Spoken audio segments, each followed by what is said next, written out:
Assalamualaikum warahmatullahi wabarakatuh. Selamat pagi anak-anak. Hari ini kita akan belajar tematika peduli terhadap makhluk hidup. Subtema 2 keberagaman makhluk hidup di lingkunganku. Pembelajaran ke-1. Anak-anak, buatlah catatan penting untuk pembelajaran hari ini. Anak-anak, kalian sudah berlatih membuat pertanyaan persiapan wawancara. Apakah kalimat yang kalian buat sudah baku? Kemudian, apakah kalimat-kalimatannya sudah tersusun dengan menggunakan kata baku? Nah, hari ini kita akan membahasnya lebih lanjut. Kata baku adalah kata yang sesuai dengan pedoman atau kaidah bahasa yang sudah ditetapkan sebelumnya.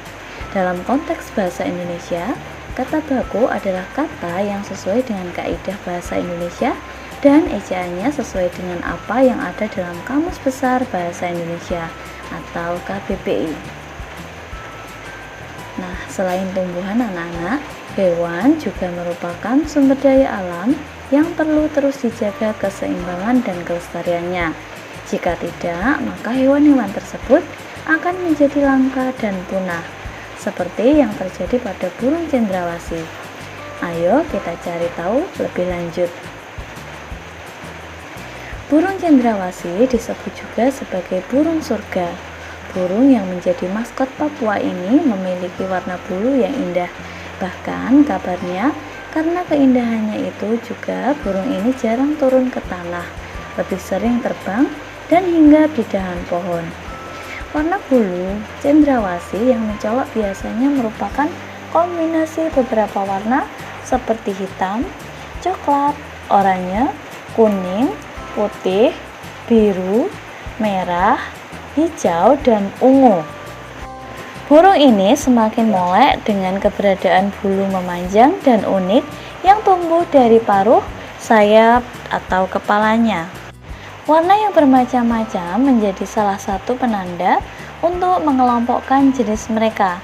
Habitat aslinya di hutan-hutan lebat yang umumnya terletak di daerah dataran rendah dan hanya dapat ditemukan di Indonesia bagian timur. Burung cendrawasih mati kawat adalah jenis yang menjadi identitas Provinsi Papua. Masyarakat di Papua sering menggunakan bulu cendrawasih sebagai pelengkap atau hiasan dalam pakaian adat mereka. Keberadaan burung cendrawasih kian lama kian terancam.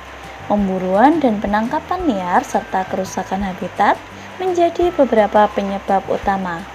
Bulu burung cendrawasih juga diperdagangkan, digunakan sebagai penghias topi wanita di Eropa. Tapi kini burung cantik ini menjadi jenis satwa yang dilindungi.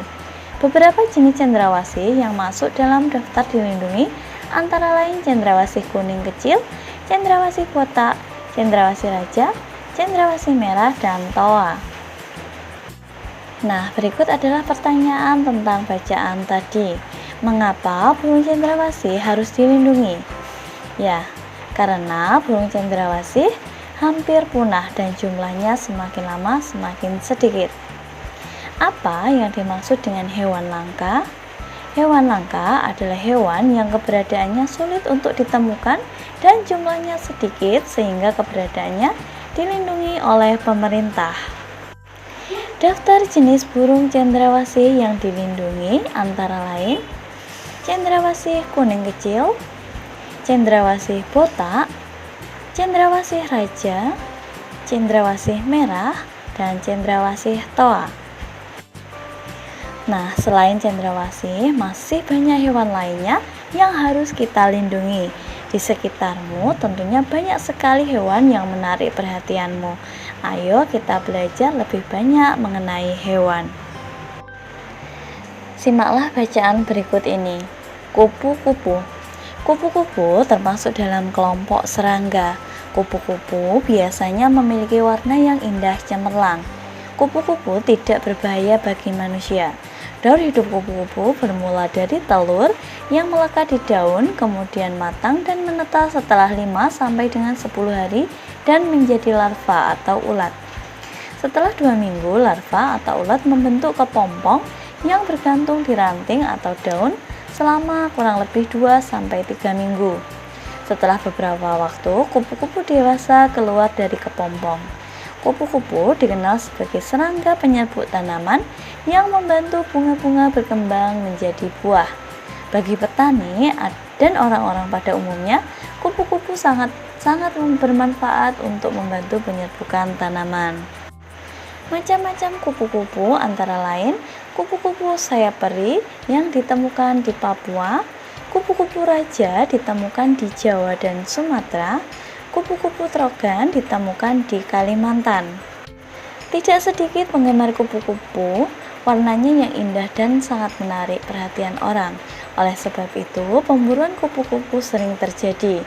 Hal ini tentunya sangat merugikan bagi kelangsungan hidup kupu-kupu maupun makhluk lainnya. Nah, tahukah kamu manfaat kupu-kupu? Ya, betul. Kupu-kupu membantu penyerbukan tanaman. Hal ini tentunya bermanfaat untuk kelestarian tanaman tersebut. Siklus hidup kupu-kupu melalui 4 fase, yaitu fase telur, larva, pupa, dan imago atau kupu-kupu dewasa. Daur hidup kupu-kupu diawali dari telur yang melekat di daun. Telur menetas setelah 5-10 hari dan menjadi larva. Setelah 2 minggu, larva membentuk kepompong atau pupa di daun kering atau ranting pohon. Kemudian setelah kurang lebih 2-3 minggu, kupu-kupu dewasa akan keluar dari kepompong. Pelestarian hidup kupu-kupu. Nah, perlindungan terhadap kupu-kupu ini semakin lama semakin terancam, punah terus dan diupayakan untuk diabadikan atau dilestarikan. Nah, salah satunya dengan cara menetapkan habitatnya sebagai kawasan konservasi. Berikut ini adalah upaya yang dilakukan untuk melindungi kupu-kupu dari kepunahan. Yang pertama, membuat cagar alam, yaitu suatu wilayah yang di dalamnya terdapat tumbuhan atau hewan yang dilindungi. Yang kedua, menetapkan kupu-kupu sebagai satwa yang dilindungi pada perdagangan internasional. Berdasarkan surat keputusan Menteri Pertanian, terdapat 20 jenis kupu-kupu yang dilindungi. Ketiga, membuat penangkaran kupu-kupu. Penangkaran bertujuan untuk menjaga dan menyelamatkan kupu-kupu dari kepunahan serta meningkatkan populasi kupu-kupu. Nah, selain kupu-kupu, banyak sekali hewan-hewan yang harus kita lindungi di lingkungan tempat tinggal kita. Sumber daya alam hayati adalah unsur-unsur hayati di alam yang terdiri dari sumber daya alam nabati atau tumbuhan dan sumber daya alam hewani atau satwa. Unsur-unsur hayati dan non-hayati di sekitarnya secara keseluruhan membentuk ekosistem. Hewan di Indonesia dapat digolongkan menjadi hewan air, hewan liar, hewan peliharaan, dan hewan ternak. Hewan liar adalah hewan yang hidup di alam bebas dan dapat mencari makanan sendiri, misalnya burung, ikan, dan serangga. Hewan piaraan adalah hewan yang dipelihara untuk sekadar hobi, misalnya burung perkutut, marmut, kucing, dan kakak tua. Hewan ternak adalah hewan yang dikembangbiakkan untuk kemudian dimanfaatkan atau diperjualbelikan, misalnya ayam, sapi, kerbau, kambing, dan bebek. Selain itu, hewan juga dapat dibedakan menurut tempat tinggalnya. Nah, berikut adalah beberapa di antaranya. Jenis hewan di dataran tinggi. Ada kelinci, sapi, ayam, dan ayam petelur. Nah, sapi pada umumnya adalah sapi perah. Produksi susu yang melimpah dan berkualitas akan dihasilkan sapi perah yang hidup pada suhu yang dingin. Jenis hewan di dataran rendah. Dataran rendah memiliki suhu yang tidak terlalu panas dan tidak terlalu dingin. Hewan yang dapat hidup di daerah dataran rendah misalnya adalah sapi, kambing, ayam, dan bebek. Sapi dan kerbau merupakan hewan yang banyak hidup di daerah dataran rendah. Kedua hewan ini banyak dimanfaatkan oleh para petani untuk membantu membajak sawah. Yang terakhir adalah jenis hewan di daerah pantai. Pantai memiliki suhu yang panas. Sebagian besar hewan yang hidup di pantai berada di dalam laut. Misalnya berbagai macam ikan, penyu, kepiting, loman, dan lobster. Sebagian besar masyarakat di pesisir pantai memiliki mata pencaharian sebagai petani tambak. Misalnya tambak udang dan bandeng. Hewan-hewan yang hidup di pantai dimanfaatkan masyarakat setempat untuk pemenuhan kebutuhan sehari-hari dan dijual. Kepiting, kelomang, udang, dan penyu merupakan contoh hewan yang hidup di pantai. Hewan-hewan ini tidak dapat hidup di dataran rendah maupun dataran tinggi. Nah, pada dasarnya hewan yang tinggal di dataran tinggi dan dataran rendah itu tidak berbeda jauh ya anak-anak. Ada beberapa jenis hewan yang banyak hidup di dataran rendah dan dapat pula hidup di dataran tinggi. Namun, tidak semua hewan yang hidup di dataran tinggi dapat hidup di dataran rendah. Mari kita sayangi hewan-hewan yang ada di sekitar kita. Apabila kita tidak menyukainya, setidaknya jangan pernah menyakitinya.